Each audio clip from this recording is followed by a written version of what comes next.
Hello everyone, I am Hardik Sheta from Saraswat International Academy, Vapi. આજે આપણે ધોરણ 12 વિષય ભૌતિક વિજ્ઞાન ચેપ્ટર નંબર 1 વિદ્યુત ભાર અને વિદ્યુત ક્ષેત્રમાં સ્પર્ધાત્મક પરીક્ષાઓની તૈયારીઓ આગળ વધારીએ. તો આજે આપણી પાસે થોડા ક્વેશ્ચન છે જેનું આપણે સોલ્યુશન આજે કરવાનું છે. બરાબર, ક્વેશ્ચનનું લિસ્ટ મારી પાસે છે. વન બાય વન આપણે એક એક ક્વેશ્ચન સોલ્વ કરીએ. બરાબર, તો સ્ટાર્ટ કરીએ આજના પહેલા ક્વેશ્ચનથી. ક્વેશ્ચન છે, સમાન વિદ્યુતભાર ધરાવતા બે સમાન ગોળાઓને એક આધાર બિંદુથી સરખી લંબાઈની દોરી વડે લટકાવેલ છે, ત્યારે બે દોરી વચ્ચેનો કોણ 30 ડિગ્રી છે. સમજો, આપણે આ વસ્તુને એક બે સ્ટોરીમાં વહેંચી દઈએ. સૌથી પહેલાં લઈએ કિસ્સો 1.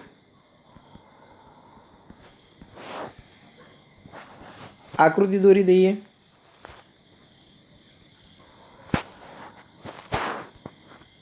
બે સમાન દોરીથી આપણે ગોળાઓને લટકાવેલા છે. એટલે એક દોરી ધારો કે આવી રીતે છે, તો બીજી દોરી આવી રીતે રહેશે. બરાબર, બંને ગોળાઓ અહીંયા લટકે છે.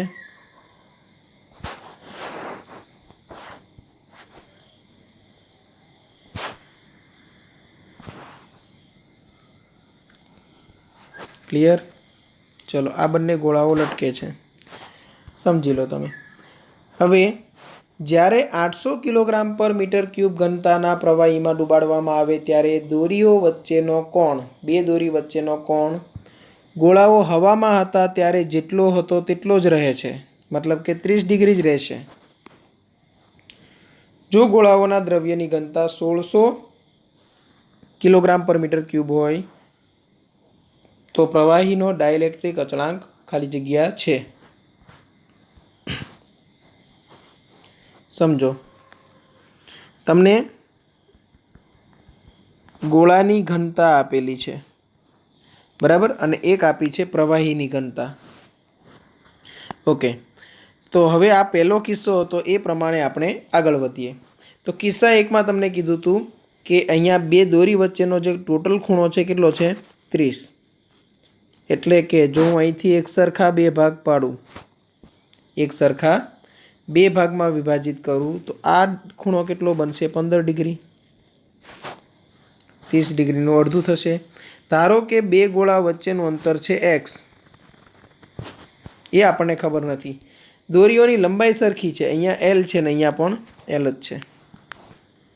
બરાબર, કોઈ એક ગોળા પર લાગતા બળો હું દર્શાવું તો આ ગોળા પર નીચે તરફ જે બળ લાગશે તે બળ છે mg. અત્યારે આપણે તેને પ્રવાહીમાં મૂકેલા નથી. આ ગોળા પર આ દિશામાં જે બળ લાગશે તે F ઇલેક્ટ્રિકલ. બરાબર, એટલે આ બળને આપણે નામ આપી દઈએ F. અહીંયા ઉત્પન્ન થશે તણાવ બળ. તણાવ બળના બે ઘટક બનશે, એક ઉપર તરફ અને એક આ બાજુ. આ બાજુનો ઘટક બનશે તે T cos 15 ડિગ્રી, આ બાજુ બનશે તે T sin 15 ડિગ્રી. ચલો, આ તો ક્લિયર છે ને? અહીંયાનો ખૂણો 15 ડિગ્રી બને એટલા માટે. સંતુલિત અવસ્થામાં સામસામેના બળો સરખાવો. તો સંતુલન સ્થિતિમાં T sin 15, બરાબર, T sin 15 ડિગ્રી. એક કામ કરીએ, આ 15 ડિગ્રી છે એને નામ આપી દઈએ ખાલી થીટા. પછી જ્યારે જરૂર પડશે તો 15 ડિગ્રી લઈ લઈશું. બરાબર, તો T sin theta equal two સામેનું શું છે? F. અને T cos theta equal two સામેનું બળ કયું છે જુઓ તો T sin થીટામાં સામેનું બળ હતું F અને T cos થીટામાં સામેનું બળ છે mg. તો અહીંયા થઈ જશે આ mg. ચલો, આ ઇક્વેશન 1 ઇક્વેશન 2 બંનેનો હું ગુણોત્તર લઈ લઉં તો સમીકરણ 1/2 કરતા તો સાઇનના છેદમાં કોસ થશે, એ શું થઈ જશે? tan theta equal to F divide by શું આવશે? mg. સમીકરણ 3. આ તમારું મેઇન સમીકરણ છે. આ કિસ્સો 1 પૂરો થયો. ચલો, તેની જે ગણતરી કરવાની હતી આપણે કરી લીધી. હવે કિસ્સા 2 પર ફોકસ કરીએ. तो आ समग्र तंत्र छे ए हवे आपणे लई जईए छीए शेमां? तो आ समग्र तंत्र छे तमे उपाड़ीने मूको छो हवे कोई एक प्रवाहीमां। बराबर। तो प्रवाहीमां लई जाओ तो फरक शुं पड़शे? तो डायइलेक्ट्रिक अचळांक होवाना लीधे बळ छे एफ नहीं लागे पण हवे लागवा लागशे एफ डिवाइड बाय के। तमने खबर होय तो माध्यममां छे बळ ए के मां भागनुं थई जशे।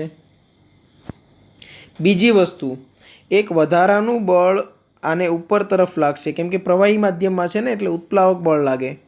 ए उत्प्लावक बळ नाम कहीए एम डैश जी। बराबर। अहींया खास समजवानुं छे के एम छे ए कोनुं दळ छे? गोळानुं दळ छे। अने आ एम डैश छे ए शुं छे? गोळा वडे विस्थापित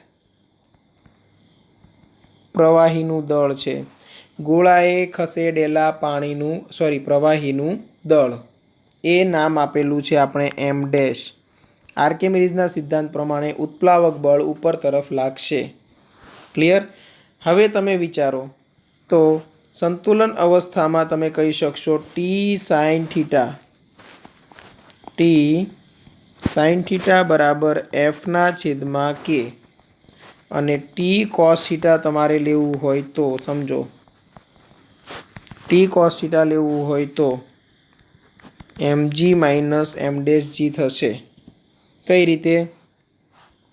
तो आ बंने बळ बराबर आ बळ थवुं जोईए एटले के तमे आवुं करे T cos theta plus m dash g equal to सामेनुं बळ mg। एवी रीते आ m डैश g ने पेली साइड लई गया एटले आ समीकरण मळी गयुं।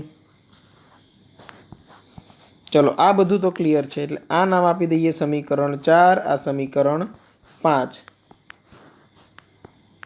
हवे विचारो समीकरण 5 4 ना छेदमां 5 करीए तो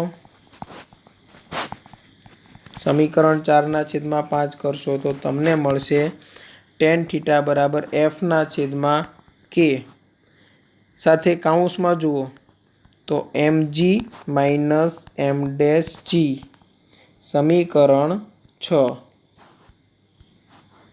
चलो आटलू क्लियर है।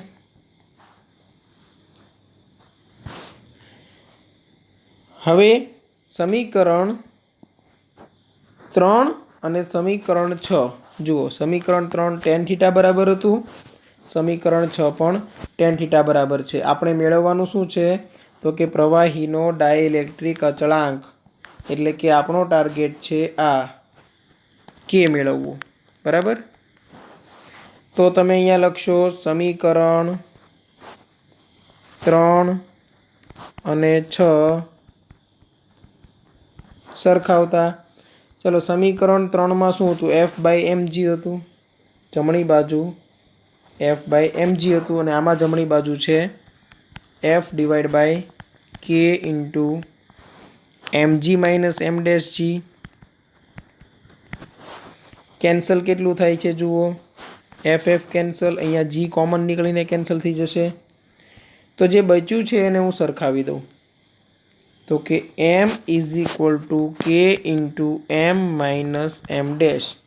m बराबर शू थाय? घनता गुण्या कद बराबर के इंटू अहींया घनता गुण्या कद माइनस अहींया रो डैश इंटू कद अथवा तो प्रवाहीनुं छे एटले अहींया रो एल लई लईए रो लिक्विड इंटू कद कद तो गोळानुं ज आववानुं केम के गोळाए खसेडेलुं प्रवाही छे।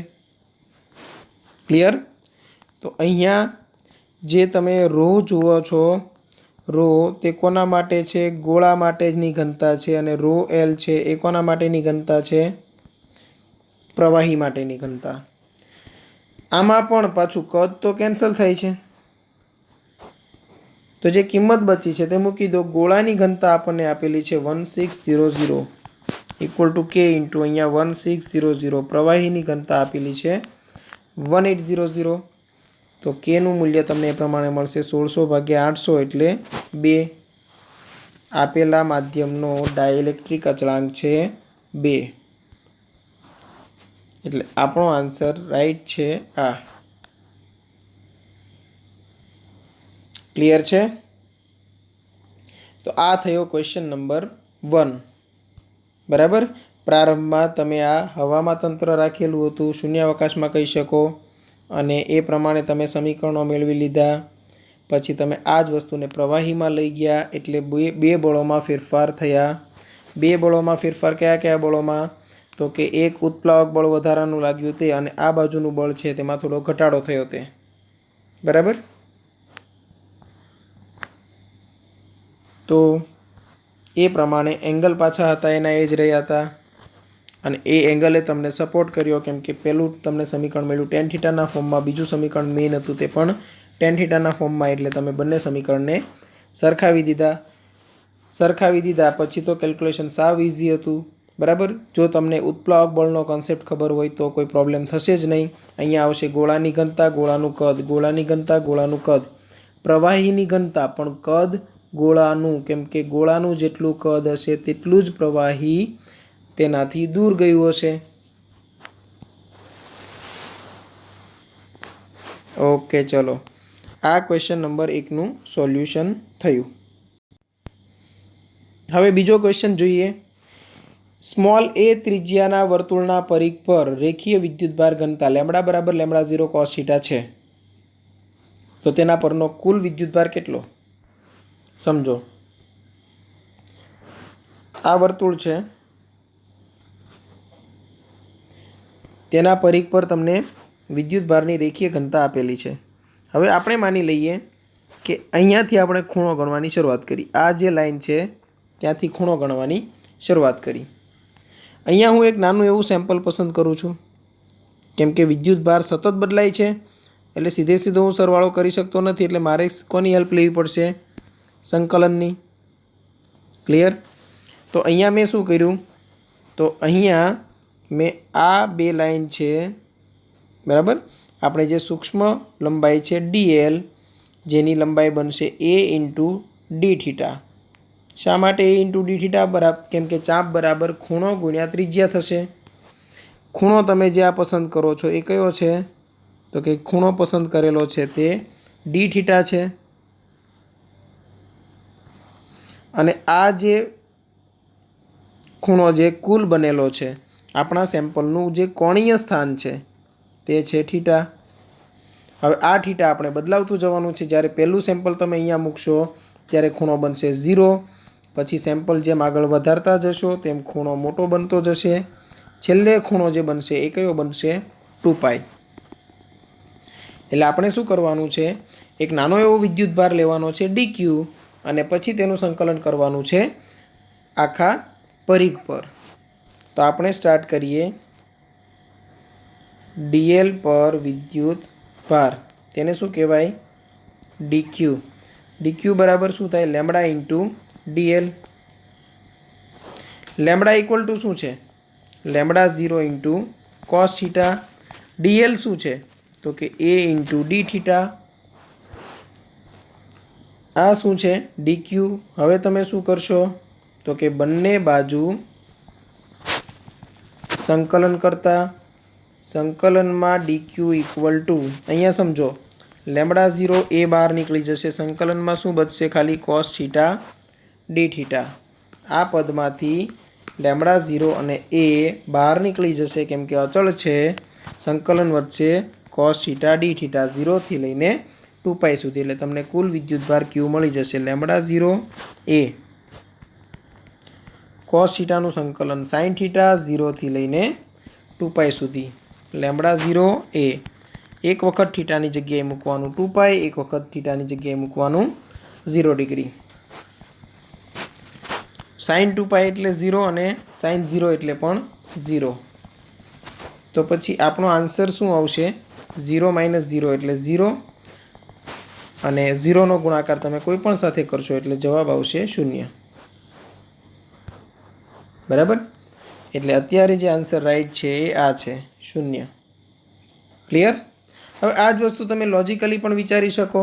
કઈ રીતે લોજિકલી સમજો? તો કે આવું એક વર્તુળ છે, બરાબર? વર્તુળના 4 ભાગ પાડી દો. હવે લેમ્બડાનું મૂલ્ય કોના પર આધારિત છે? કોસ થીટા પર. તો ઓલ એસ ટી સી પ્રમાણે કોસ ક્યાં ક્યાં ધન છે? તો આટલા વિસ્તારમાં ધન છે. અને એ જ પ્રમાણે આટલા વિસ્તારમાં ઋણ છે. તો કુલ વિદ્યુતભાર શું થયો?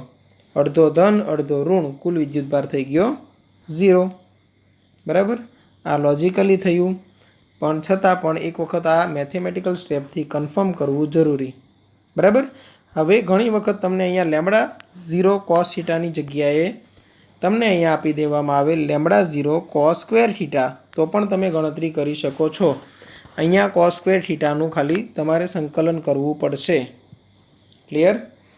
ચલો, આ થયું ક્વેશ્ચન 2નું સોલ્યુશન. હવે નેક્સ્ટ ક્વેશ્ચન જોઈએ.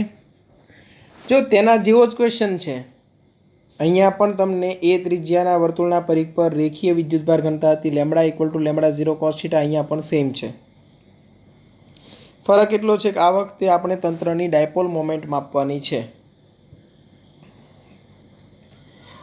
ડાયપોલ મોમેન્ટ આની કઈ રીતે માપવી સમજો કે બે વિદ્યુતભાર હોય ઋણ અને ધન, તો આપણે ઇઝીલી માપી શકીએ. હવે અત્યારે ડાયપોલ મોમેન્ટ માપવી થોડીક ડિફિકલ્ટ છે. બરાબર. ટ્રાય કરીએ કઈ રીતે માપી શકાય જોઈએ. સમજો કે આ વર્તુળના હું આવી રીતે એક રેફરન્સ લાઈન લઈ લઉં. આ વર્તુળ પર એક હું રેફરન્સ લાઈન આવી રીતે લઈ લઉં. ચલો, તેની સાપેક્ષે આપણે ખૂણો માપી શકીએ. એટલે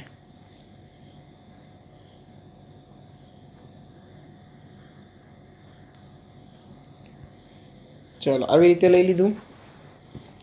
જેમ સેમ્પલ લેતા હતા એ રીતે જ સેમ્પલ લેવાના છે. હવે તમને ખબર છે, હમણાં જ મેં તમને બતાવ્યું તે રીતે આ બાજુનો ભાગ ધન વિદ્યુતભારિત છે, આ બાજુનો ભાગ ઋણ વિદ્યુતભારિત છે. એટલે એ તો ક્લિયર છે કે ડાયપોલ્સ બને છે. પણ હવે એ ડાયપોલ છે તેની પરિણામી ડાયપોલ શું હશે એ આપણે વિચારવાનું છે.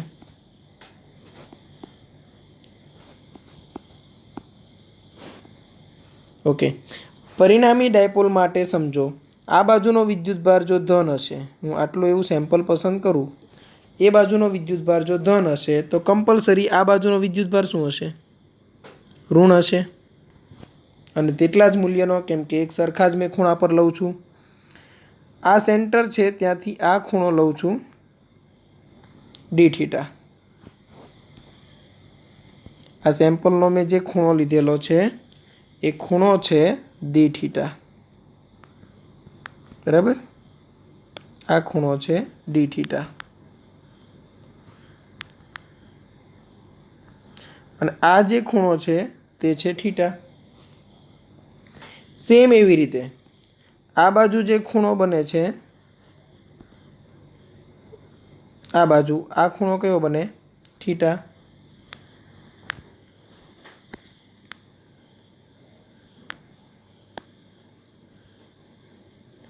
ઓકે. હવે આ એક બે સૂક્ષ્મ વિદ્યુતભારથી બનેલી ડાયપોલ છે. એટલે આ બાજુનો વિદ્યુતભાર હું ડીક્યુ ધન લઈશ તો આ બાજુનો વિદ્યુતભાર હશે માઇનસ ડીક્યુ. હવે ડીક્યુ શું હશે? તો કે લેમડા ઇન્ટુ ડીએલ હશે. અહીંયા જ હું ગણતરી કરી લઉં. લેમડા તમને શું આપેલું છે? Lambda 0 cos theta.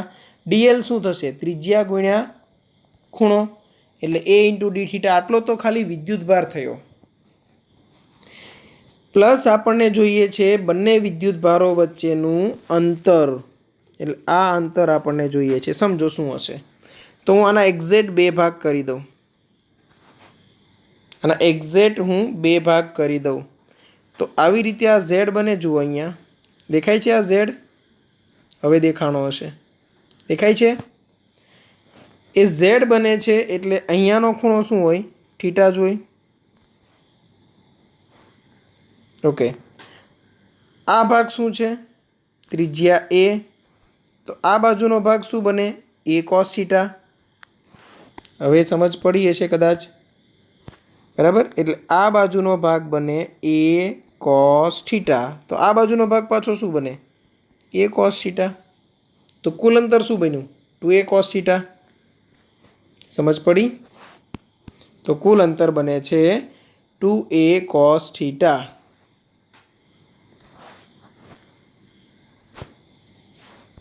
આ યાદ રાખજો. હવે આપણે આગળ વધીએ.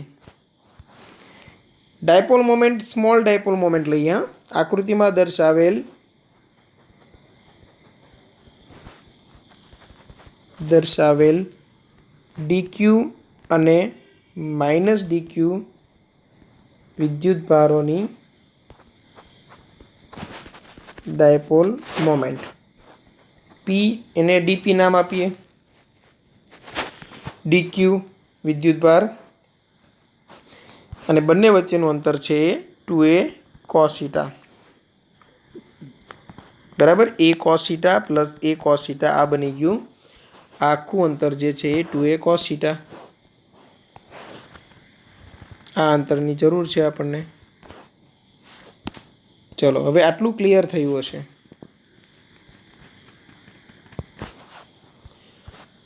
ડીક્યુ શું થઈ ગયું?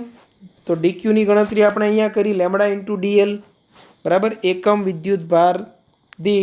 એકમ લંબાઈ દીઠ વિદ્યુતભાર ગુણ્યા આપેલી લંબાઈ એટલે લેમડા ઇન્ટુ ડીએલ. તેમાં પણ લેમડાની જગ્યાએ તમને આપેલું છે લેમડા 0 cos થીટા, ડીએલની જગ્યાએ આપેલું છે એ ડી થીટા. એટલે અહીંયા થયું લેમડા 0 cos થીટા ઇન્ટુ એ ડી થીટા. અને આ ભાગ તો છે જ 2a cos થીટા આપણે એઝ ઇટ ઇઝ રાખેલો છે. એટલે સમજો આ ભાગમાં આપણે કોઈ ફેરફાર કરેલો નથી. ખાલી ડીક્યુની જગ્યાએ શું લખેલું છે? Lambda 0 cos theta, lambda 0 cos theta in bracket A D theta. આ તમને મળી સ્મોલ ડાયપોલ મોમેન્ટ ડીપી. માટે ડીપી બરાબર શું કરી શકાય સમજો. હવે આપણે એક કામ કરીએ, બંને બાજુ સંકલન લઈ જ લઈએ. બંને બાજુ સંકલન લેતા તો સંકલનમાં ડીપી ઇક્વલ ટુ આમાંથી જે કોન્સ્ટન્ટ છે તે બહાર કાઢી લો. એટલે કે 2a² લેમડા 0. જો આ લેમડા 0 અચળ, આ એ અચળ, આ 2a અચળ. તો 2a અને એનો ગુણાકાર 2a² થયો અને પેલું થયું લેમડા 0. ઓકે, અંદર શું બચે છે સંકલનમાં? તો કે cos થીટાનો ગુણાકાર cos² થીટા અને આવે છે D theta, cos² theta D theta. ચલો આટલું ક્લિયર છે. ક્યાંથી ક્યાં સુધી કરવું સમજજો. તો કે મેં તમને કીધું હતું આમાં આ જગ્યાથી સ્ટાર્ટ કરીને આ જગ્યા સુધીના ધન વિદ્યુતભારો છે. તેવી રીતે આ બાજુના બધા ઋણ વિદ્યુતભારો છે. એટલે કે મારે અહીંથી સ્ટાર્ટ કરવું પડશે -π/2 થી લઈને +π/2. કેમ કે આ બાજુના તમે બધા સેમ્પલ કવર કરશો એટલે પહેલી બાજુના ઓટોમેટિક થઈ જશે, કેમ કે આપણે બે ની જોડ લીધેલી છે. એટલે કે સંકલન કરવાનું છે તે -π/2 થી સ્ટાર્ટ કરીને π/2 સુધી. આ -π/2 સ્ટાર્ટ કરો, એન્ડ કરો π/2 સુધી. તો આ ડીપીનું સંકલન છે એ શું બની જશે? કુલ ડાયપોલ મોમેન્ટ પી. હવે 2a² લેમડા 0. ચલો cos² થીટા ડી થીટાનું સંકલન શું થશે? -π/2 ટુ π/2 cos² થીટા ડી થીટાનું સંકલન શું થાય? તો એનું આપણે એક કામ કરીએ, અલગથી સંકલન જ મેળવી લઈએ, પછી અહીંયા મૂકી દઈશું. એટલે આને નામ આપી દઈએ આપણું મેઇન ઇક્વેશન 1. બરાબર, આને નામ આપી દઈએ ઇક્વેશન 1. હવે મેળવીએ સંકલનમાં cos² થીટા ડી થીટા. ચલો cos² થીટા ડી થીટા માટે તમે શું કરશો? તો cos2 થીટાના સમીકરણનો ઉપયોગ કરશો. સમજો cos2 થીટા બરાબર થાય 2 cos² થીટા -1. મારે જોઈએ છે આ cos² થીટા, તો શું થશે? 1 + cos2 થીટા / 2. 1 + cos2 theta / 2. આ સૂત્રો તો તમને આવડવા જ જોઈએ. ઓકે, તો આમાં હું 2 બહાર કાઢી લઉં. સંકલન શું થશે? 1 નું થશે થીટા, બરાબર, 1 નું થશે થીટા પ્લસ cos2 થીટાનું થાય sin2 થીટા અને નીચે 2 થીટાનું પાછું વિકલન કરો એટલે 2. આવી રીતે આવશે.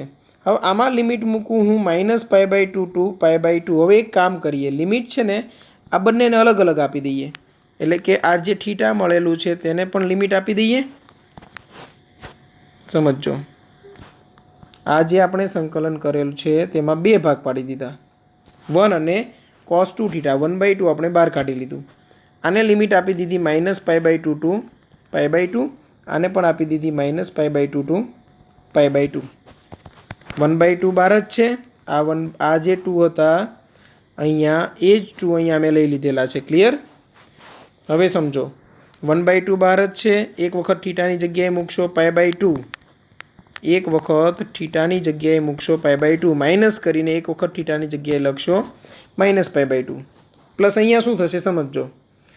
તો કે sin 2 થીટા 2 થીટાની જગ્યાએ π/2 મૂકો 2 2 કેન્સલ. તો કે એક વખત થશે sin π/2 અને માઇનસ એક વખત થશે sin -π/2. હવે એ તો 0 થઈ જવાનું. sin π હોય કે sin -π હોય એટલો પાર્ટ 0. એટલે આ શું થયું 1/2. અંદર શું બચ્યું π/2 પ્લસ π/2 એટલે ખાલી પાઈ. આ જે ભાગ છે આ ભાગ તેના ઇક્વલ ટુમાં શું આવી ગયું 0. તો આન્સર આવે છે π/2. આપણે સમીકરણ 1 માં મૂકી દઈએ. તો ડાયપોલ મોમેન્ટ P બરાબર 2a² λ0 હતું જ ઇન્ટુ આન્સર આવે છે π/2. આમાં પણ 2 2 કેન્સલ એટલે આપણો આન્સર આવશે πa² λ0. ડાયપોલ મોમેન્ટ P મળે છે πa² λ0. તો અહીંયા આપણો આન્સર બને છે આ π0 ઇન્ટુ a². થોડોક ડિફિકલ્ટ છે પણ વધારે ધ્યાન આપશો, 1-2 વાર પ્રેક્ટિસ કરશો તો પ્રોબ્લેમ થશે નહીં. બરાબર. Lambda equal to λ0 cos theta તમને વિદ્યુતભાર ઘનતા આપી છે અને આખી રિંગની તમારે પરિણામી ડાયપોલ મોમેન્ટ મેળવવાની છે. તેના માટે તમે શું કરેલું છે તો કે નાના નાના 2 સેમ્પલ પસંદ કરી લીધા dq વિદ્યુતભારવાળા. dq વિદ્યુતભાર બરાબર શું થયું લેમ્બડા ઇન્ટુ dl. લેમ્બડાની જગ્યાએ શું મૂકી દીધું λ0 cos થીટા અને dlની જગ્યાએ a d થીટા. પછી તમને જરૂર હતી એ 2 વિદ્યુતભારો વચ્ચેના અંતરની. તો અહીંયા જો ત્રિકોણ આવો બનતો હતો, જે હું તમને આ ત્રિકોણ બતાવું છું અત્યારે, જો દેખાય છે એ ત્રિકોણ આવો બનતો હતો. તેમાં અહીંયા શું હતું થીટા, અહીંયા શું હતું a, અને આ તમારે મેળવવું હતું. તો આ ભાગ શું બની જાય a નો cos ઘટક એટલે કે a cos થીટા. સમજ પડી? હવે આ a cos થીટા મળી ગયું તમને.